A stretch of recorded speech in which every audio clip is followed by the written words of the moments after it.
So if you put the fan at the center of the equation, Yeah.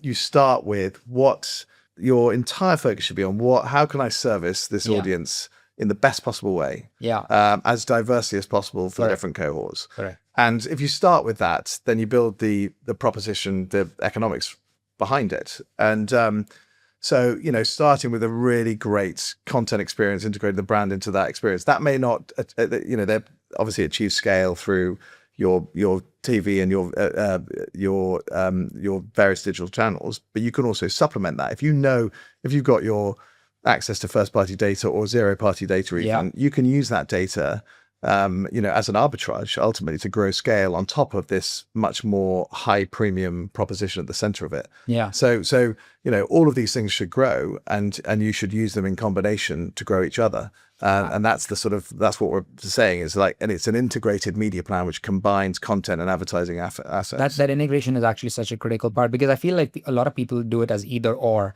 And I think, to me, if someone tells me what is the power of AI or the power of personalization, I was like, to me, orchestrating multiple workflows at once is probably what was the missing element before, because it was either or, and it doesn't have to be. You can do all of it at once at this point in time, because you can have AI run those workflows. You don't need to have a full department doing 5 things.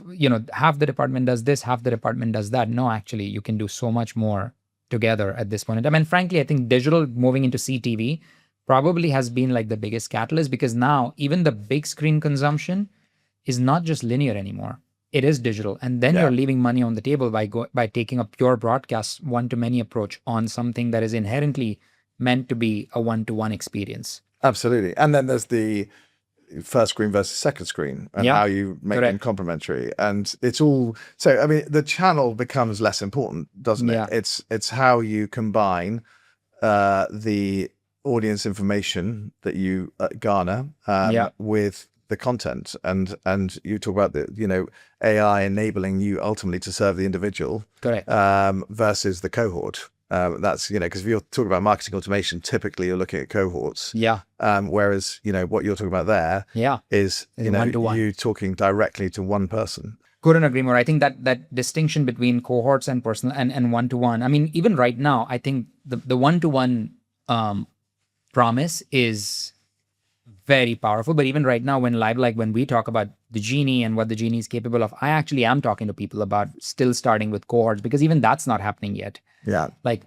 And cohorts can be on many different attributes, right? You might have cohorts based on location. You can have cohorts based on behavioral data that you're capturing in the FDP, where all fans that are engaging more during a comeback is one cohort. All fans that are fair weather fans is another cohort. Whatever it is, you can have cohorts of different natures.